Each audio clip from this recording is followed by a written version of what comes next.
नमस्ते मेरे प्यारे बच्चों। आज हम प्रोटोटाइपिंग मॉडल का अभ्यास करने वाले हैं। सबसे पहले हमें यह समझने की जरूरत है कि मॉडल का मतलब क्या होता है। इमेजिन करो कि एक कंपनी है और एक ऐसी कंपनी है जो सॉफ्टवेयर्स को बनाती है और इस कंपनी के पास एक नल्ला बेरोजगार और छपरी कस्टमर आता है। अब ये नल्ला बेरोजगार और छपरी कस्टमर ये कहता है कि मुझे XYZ सॉफ्टवेयर बनाना है। तो बेसिकली मॉडल एक ऐसा प्रोसेस है जिसके हेल्प से ये कंपनी एक सॉफ्टवेयर बना सकती है सिस्टमैटिक तरीके से या स्टेप बाय स्टेप वे में। ठीक है, अब तुम्हें यह समझने की जरूरत है कि बहुत सारे अलग अलग टाइप के मॉडल्स होता है और उन अलग अलग टाइप के मॉडल्स में से एक टाइप का मॉडल होता है प्रोटोटाइपिंग मॉडल। तो अभी क्या होता है, इस XYZ सॉफ्टवेयर को बनाने के लिए ये जो कंपनी जो है वो एक टीम बनाती है। अब ये जो टीम है वो टीम एक्चुअल में उस XYZ सॉफ्टवेयर को बनाएगी या डेवलप करेगी, राइट। अब ये जो टीम है ये टीम ये डिसाइड करती है कि जितने भी अलग अलग टाइप के मॉडल्स है उनमें से हम प्रोटोटाइपिंग मॉडल का इस्तेमाल करेंगे इस XYZ सॉफ्टवेयर को बनाने के लिए। ठीक है, तो ये जो टीम है अब प्रोटोटाइपिंग मॉडल इसका इस्तेमाल करने वाली है एक XYZ सॉफ्टवेयर को बनाने के लिए। इतना तुम्हें अभी समझने की जरूरत है। अब हम ये समझते हैं कि प्रोटोटाइपिंग मॉडल के अंदर क्या होता है या प्रोटोटाइपिंग मॉडल के मदद से वो टीम उस XYZ सॉफ्टवेयर को कैसे बना सकती है या किसी भी सॉफ्टवेयर को कैसे बना सकते हैं। तो अभी हम प्रोटोटाइपिंग मॉडल को समझना चालू करते हैं। Now when it comes to prototyping model, जो सबसे पहला स्टेप है वो ये है कि जो टीम है जिसको सॉफ्टवेयर बनाना है वो टीम कस्टमर के जितने भी रिक्वायरमेंट्स है उस सॉफ्टवेयर को लेकर वो सारे के सारे रिक्वायरमेंट्स उस कस्टमर से गैदर करती है। अब यहां पे तुम्हें यह समझने की जरूरत है कि ऐसा जरूरी नहीं है कि कस्टमर 100% रिक्वायरमेंट्स देगा उस टीम को, या ऐसा जरूरी नहीं है कि कस्टमर को सॉफ्टवेयर से रिलेटेड 100% रिक्वायरमेंट्स जो भी है उसके वो देने पड़ेंगे। जरूरी नहीं है। जितने भी रिक्वायरमेंट्स कस्टमर के हो सकते हैं या जितने भी रिक्वायरमेंट्स तब कस्टमर को लग रहा है कि ये चाहिए मुझे मेरे सॉफ्टवेयर के अंदर, उतने रिक्वायरमेंट्स इनिशियली वो उस टीम को दे सकता है। ठीक है, 100% रिक्वायरमेंट्स देने की जरूरत उसको इनिशियली नहीं है। अब ऐसा क्यों, वो तुम्हें लेक्चर के आखिर तक पता चल जाएगा। अब जो भी जैसे भी रिक्वायरमेंट्स कस्टमर देगा टू द टीम, उन रिक्वायरमेंट्स को लेकर जो टीम है एक वर्किंग प्रोटोटाइप बनाएगी। अब ये जो वर्किंग प्रोटोटाइप है वो कस्टमर को दिया जाएगा। कस्टमर उस वर्किंग प्रोटोटाइप को यूज करेगा, कस्टमर उस वर्किंग प्रोटोटाइप को टेस्ट करेगा फॉर अ वाइल और उसके बाद खुद से ये पूछेगा कि क्या उस वर्किंग प्रोटोटाइप में मुझे और रिक्वायरमेंट्स चाहिए, क्या मुझे उसके अंदर और कुछ चीजों की जरूरत है।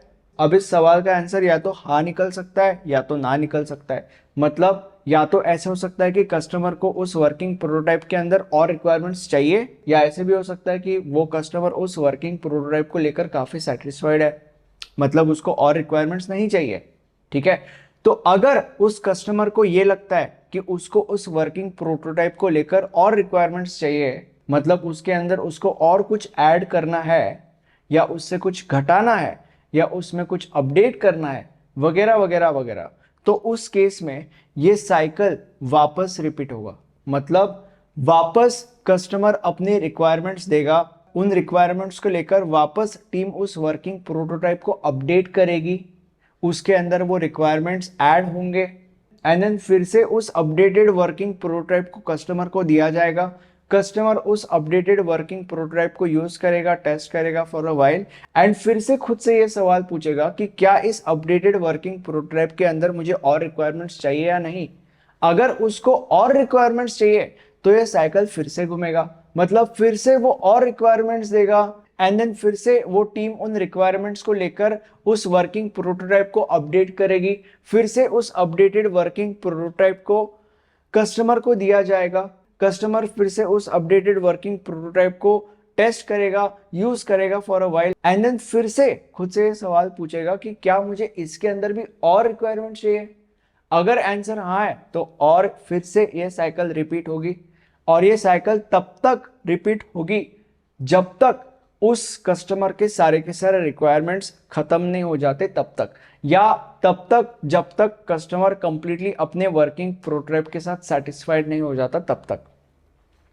ठीक है, और एक बार फिर जब कस्टमर सेटिस्फाइड हो जाता है, मतलब उसके मन में एक ख्याल आ जाता है कि अब ये जो अपडेटेड वर्किंग प्रोटोटाइप है इसके अंदर मुझे और कोई चेंजेस नहीं चाहिए और कोई रिक्वायरमेंट्स मेरे इसको लेकर नहीं है, तो उस केस में एक फाइनल सिस्टम बिल्ड किया जाता है या एक फाइनल सिस्टम इंजीनियर किया जाता है। ठीक है, और फिर वो जो फाइनल सिस्टम है वो कस्टमर को डिप्लॉय किया जाता है। अब तुम्हें यह समझने की जरूरत है कि जब ये फाइनल सिस्टम कस्टमर को डिप्लॉय किया जाएगा तब वहां पे कहानी खत्म नहीं हो जाएगी। तुम्हें यह समझने की जरूरत है कि फ्यूचर में इस सिस्टम का मेंटेनेंस भी करना कंपनी की या टीम की जिम्मेदारी है। तो जो मेंटेनेंस की सर्विस है ये टीम या ये कंपनी प्रोवाइड करते रहेगी टू दैट सिस्टम और to that customer regarding to that system. Now when it comes to prototyping model, तुम्हें यह समझने की जरूरत है कि इसके कुछ एडवांटेजेस होते हैं और कुछ डिसएडवांटेजेस होता है। बट इन सारी चीजों को समझने से पहले you need to understand that कि अभी मैंने तुम लोग को बस कॉन्सेप्ट समझाया है, इस टॉपिक का एक्सप्लेनेशन दिया है, बट अगर तुम्हें एग्जाम में पूरे मार्क्स स्कोर करने हैं और अल्टीमेटली आपके पॉइंटर्स बढ़ाने हैं तो ऐसा करने के लिए आपको प्रॉपर तरीके से आंसर्स लिखना बहुत ज़रूरी है एग्जाम के अंदर। और ऐसा करने के लिए आप हमारे नोट्स रेफर कर सकते हो। नोट्स के अंदर आपको एग्जाम में आने वाले मोस्ट ऑफ द क्वेश्चंस और उनके आंसर्स बहुत ही ज़्यादा ईजी टू अंडरस्टैंड लैंग्वेज में लिखे हुए मिल जाएंगे। नोट्स के सारे डिटेल्स नीचे डिस्क्रिप्शन बॉक्स में अवेलेबल है। अब इसके मैं तुम लोग को 2 एडवांटेजेस बताऊंगा और 2 डिसएडवांटेजेस बताऊंगा। सबसे पहले हम एडवांटेजेस देखते हैं। सबसे पहला एडवांटेज ये है कि क्योंकि कस्टमर और जो डेवलपर्स है, मतलब वो जो टीम है, उनके बीच में इतना अच्छा कम्युनिकेशन है, क्योंकि बार बार इटरेशन हो रहा है, बार बार ये एक दूसरे के साथ कम्युनिकेट कर रहा है, इसलिए कोई भी गलती होने के चांसेस बहुत कम है। दूसरा एडवांटेज है कि ये जो मॉडल है ये मॉडल इवोल्यूशनरी है बाय नेचर और इसीलिए ये डायनामिक रिक्वायरमेंट्स को एक्सेप्ट करता है। और इसका मतलब क्या है? इसका मतलब ये है कि ऐसा जरूरी नहीं है कि कस्टमर को पहली बार में 100% यानी कि उसके सारे के सारे रिक्वायरमेंट्स देने हैं। You need to understand that कि जो कस्टमर है वो उसके कोई भी रिक्वायरमेंट्स किसी भी इटरेशन में दे सकता है। जैसे कि हमने स्टार्टिंग में डिस्कस किया था, मैंने तुम लोग को बोला था कि कस्टमर को जरूरी नहीं कि 100% रिक्वायरमेंट्स पहली ही बार में देने पड़ता है, जरूरी नहीं है। अब तुम लोग को समझाओगा कि क्यों, क्योंकि बहुत सारे अलग अलग इटरेशंस होते रहता है, तो जो कस्टमर है वो किसी भी इटरेशन में उसके बाकी के रिक्वायरमेंट्स दे सकता है। There is no pressure on customer basically.